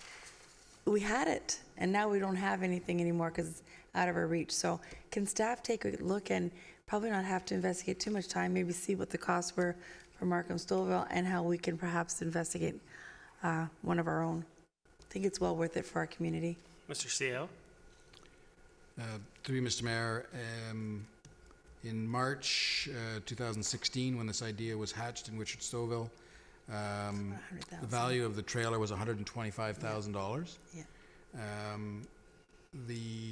There was a total of 289 financial donors for that particular trailer. The most significant one was the Government of Canada through one of their programs, who put in $50,000. There were 8 donors, including the town of Aurora, that each put in $5,000. That's right. So that was another 40. And the remainder is from 260 odd donors at amounts from, well, most of the amounts were under $999. 250 people contributed less than $1,000. So Wow. there was a whole program. Basically, they raised a little more than they needed. That's right. A little more than the 125, and they went ahead and commissioned the trailer. So Exactly. Thank you very much to you, Mr. Mayor. Within our Heritage Advisory Committee, I think we have some budget aside there. I'm sure we have it for other things in terms of becoming more AODA compliant, but I'd really like, and I know it's expensive, but I do believe we have the best R&R in Ontario. We know how to budget and plan for operations, and I think this is something that's really critical for our town. Again, I'm very disappointed, and I just hope that somehow that we can maybe mimic what they did to get these donations and the significant contributions to help pay for this, and actually made money on it. And now maybe we can look at it for ourselves. I don't think it'd be, I think it'd be money well spent. Thank you, Councillor Humphreys. I'll just add, I think it'd be tough to get another grant from the Government of Canada for $50,000 to have another one in York Region. So I think that would be difficult, but we can always look into it, obviously, because you're right, it is actually disappointing how things have occurred. Councillor Kim. Councillor Gardner. New business. Thank you, Mr. Mayor. I'm not sure who would answer this, but with respect to the park, the Highland Gate Park, my understanding was that this park would be completed before the homes were built, and it's in quite a state right now. So I'm wondering if perhaps you or Mr. CAO or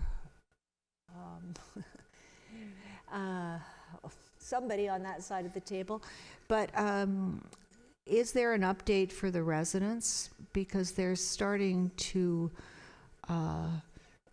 get very unhappy. Mr. CO? Through you, Mr. Mayor, we were updated by the developer last fall, and actually we were toured around, and they did point out where they had started, and they also pointed out where they had to stop due to the winter coming in. So they said that in the spring, though, that they would be starting where they left off, and it is their intention to finish the park. And as it turns out, we will be getting a thorough update from them tomorrow. Excellent. So you'd be able to present that to us at our next GC? Or, yeah, I think it should be a public presentation. Not a presentation, but you'll tell us. We'll ask again. under You'll new give business. us the update next week. That would be great. Thank you. Thank you, Councillor Gardner. And I believe that they're also looking into the issues that I asked about last week. Councillor Thompson. Councillor Gallo. New business. Mr. Mayor, I'm still a little confused with the process, and I erred in terms of when you asked for S1, if anyone wanted to pull anything, and I'm not asking to pull it back now, because I wanted to pull R1 simply to vote, to have that a vote, because I'm still not I'm not yet there to approve Library Square and everything that's involved in it. I don't want to go back, but I just want to make it public that I made that error, and I would have voted against that for now. That's noted. Thank you, Councillor Gallo. No, we can't. We can't go back. No, we can't. Councillor Gilliland, one more. Thank you, Mr. Mayor. It was a quick question from a resident, and they wanted to know if we could have staff look at the property on Tyler Street that's empty, the one that's the development property. And they're concerned that some of the trees on the very edge of the property are potentially dead and could be falling into their backyard and property, and they wanted to have somebody look at it. If I could. Thank you. Thank you. Councillor Gardner, if it's about the, is it about the vote? I was just going to mention for you, I was going to say, under my new business, I'll mention that even though we did not pull the item and we did not vote on it, that Councillor Gallo and Councillor Gardner, both were opposed to R1. Is that good enough? So it'll show up under the new business section, Mr. Clerk, of my statement. Thank you. Is that good? Okay. Just to throw in, I just wanted to also add, and Councillor Thompson, I see that you just hit your button, so I'll come to you in a second. There's quite a few municipalities that are actually passing the motion to oppose Bill 108. I think we're at, right now, the amount of municipalities and the population that it represents is right now currently 34% of the population of the province of Ontario. So municipalities that represent 34% of the population currently have opposed Bill 108 and are asking the province to halt this bill. It's currently at the committee level. It's moving through pretty quick, and our understanding is that submissions need to be in by Friday, and they'll be making a decision on Monday and moving forward to third reading after that. So hopefully the province will hear the municipalities loud and clear, and hopefully they walk this back the same way they walk back some of the cuts, the retroactive cuts. So we'll see what happens. So with that, we'll go public service announcements. Councillor Gallo, start to my left.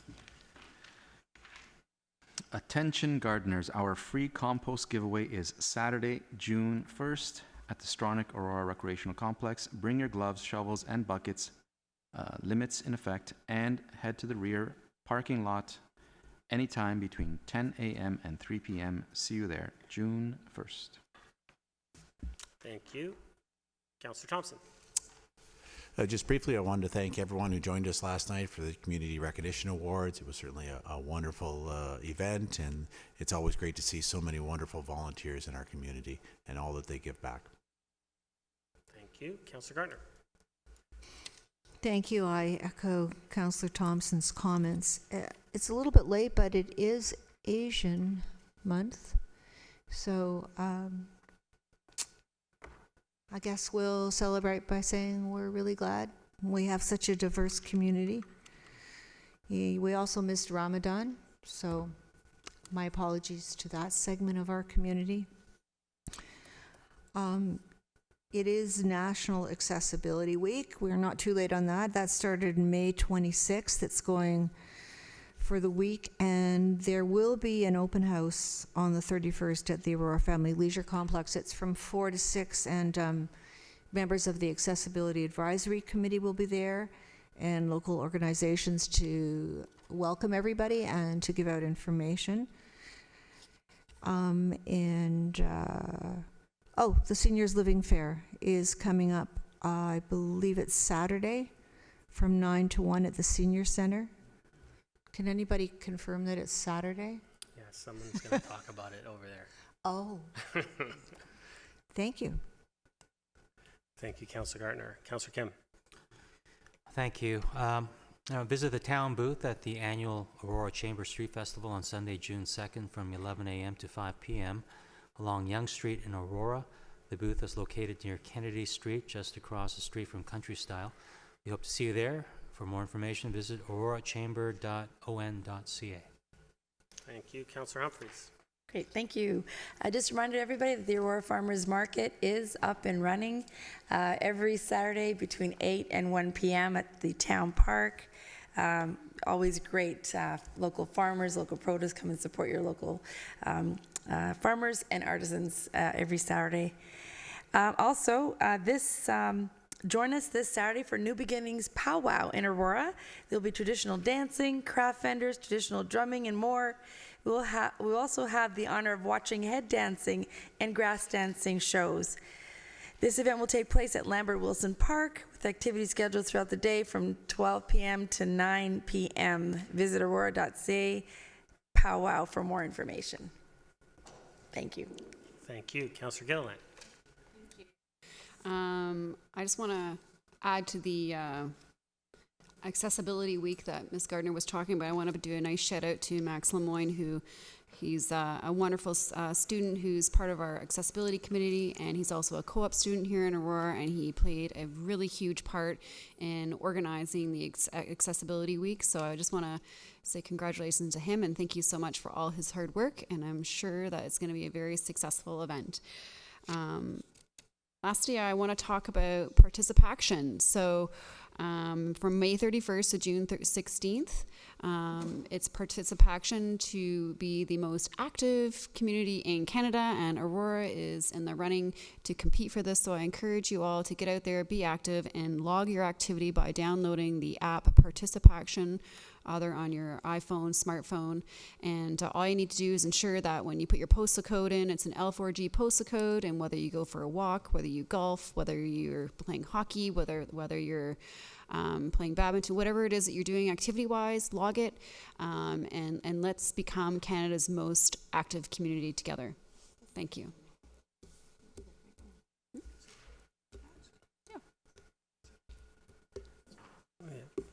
Okay.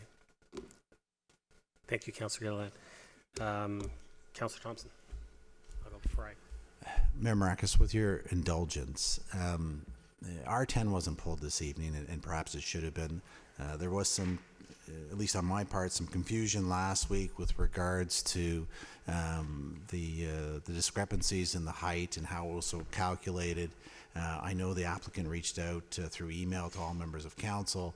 I was also sort of hoping to get a little bit of clarification through staff as well, and so I know it's late in the meeting, but at the same time, I know the applicant's still sitting here waiting to understand. So can't wait this time just hear from Mr. Waters with regards to if he's had a chance to look into it a little bit more and get a sense of whether or not, he can clear up any sort of the confusion that from last week.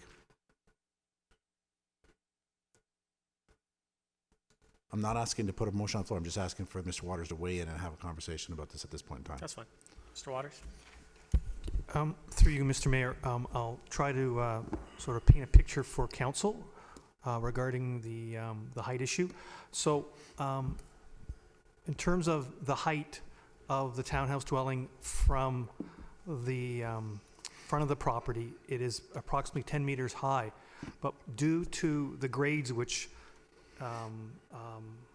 are sloped down, there's a walkout basement. So if you take the measurement from the average of the floor, it results in increases to the height anywhere from 1.1 to 2.5 meters.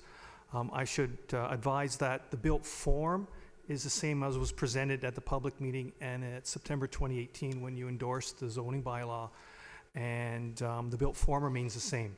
It's the height issue is due to just the way the grade is on the site, and results in the increase in height. But in reality, the height is 10 meters at the street. Thank you, Mr. Waters. Councillor Thompson? Again, with your indulgence, through you to Mr. Waters, so where does the applicant go from here? Mr. Waters? Through you, Mr. Chairman, the applicant, if the motion remains defeated, then the applicant can request that the bylaw be passed in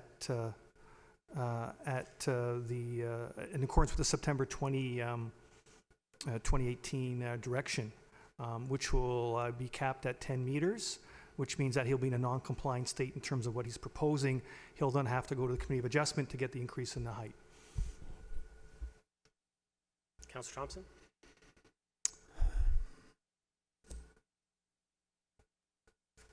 I don't know if any other members of council want to have a discussion around it. If not, then I'm happy to waive procedural bylaw to bring it back onto the table if possible. But if not, then if nobody else on council feels like this was a miss on our part not to pull it, then so be it. Mr. Clerk, we can always put an amendment to waive procedure. Could we? 2/3?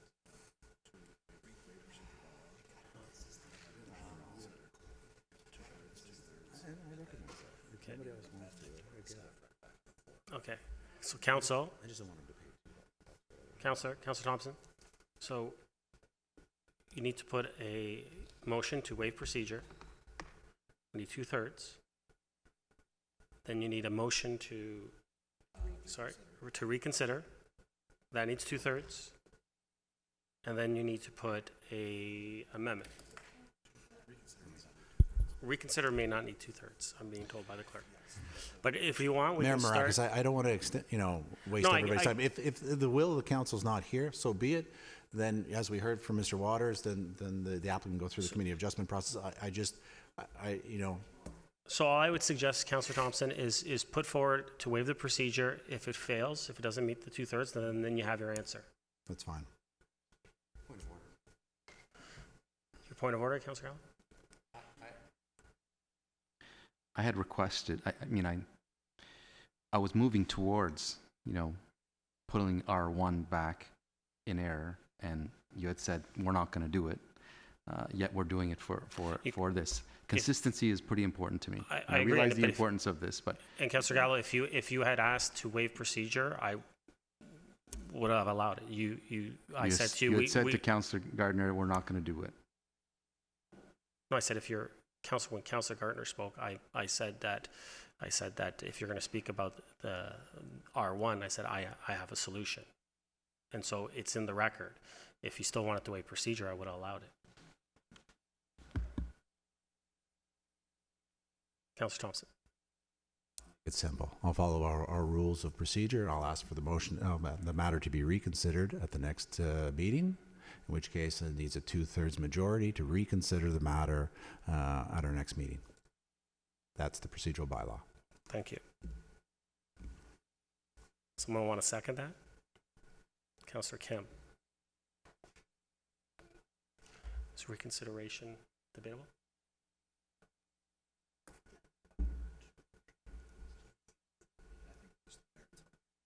Just the merits of it?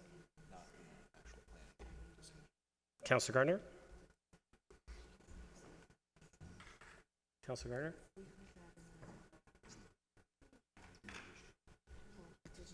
Councillor Gardner? Excuse me. Just for the next meeting.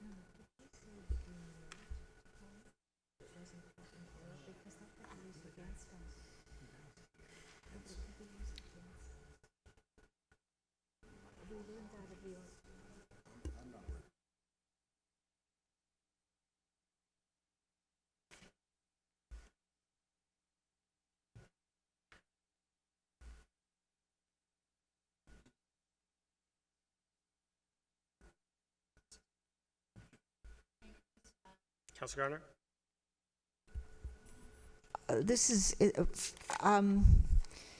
Thank you. I think it was on our agenda and we didn't pull it. And the only reason I would go along with this is because the applicant has been sitting here all evening, possibly with the understanding that we were going to discuss it. And so we obviously weren't. That wasn't our intention to discuss it tonight. But if it is the will of council that we want to bring it back at the next meeting, then let's do the vote. Call the vote.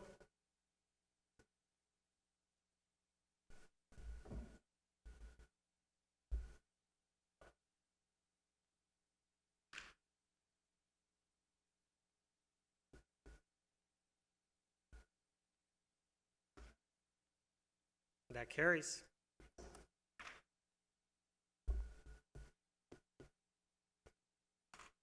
Okay. Finish up public service announcement? Well, I had one. I just wanted to mention that our 2019 Citizen of the Year was announced yesterday, and it's Barb Allen. So congratulations to her for all that she's done in our community and for our town. She's an incredible woman, and we're very proud that she's our 2019 Citizen of the Year. I also did want to mention the Aurora Chamber Street Festival is this weekend as well. On Sunday, it starts at 11 a.m., 5 p.m., Yonge Street. will be shut down from Wellington to south to Murray, and we'll have 500 plus vendors. There'll be music, games, food, all sorts of stuff. It's an incredible day, so hopefully everyone gets out there and enjoys themselves. And with that being said, I get a motion. We're at the bylaws, so a motion to approve the bylaws. Councillor Gilliland, Councillor Kim. Any comments or questions on the bylaws? Call the vote.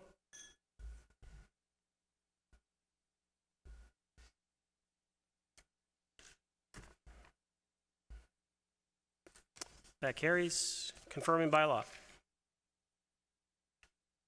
Councillor Gardner, Councillor Gallo. Call the vote.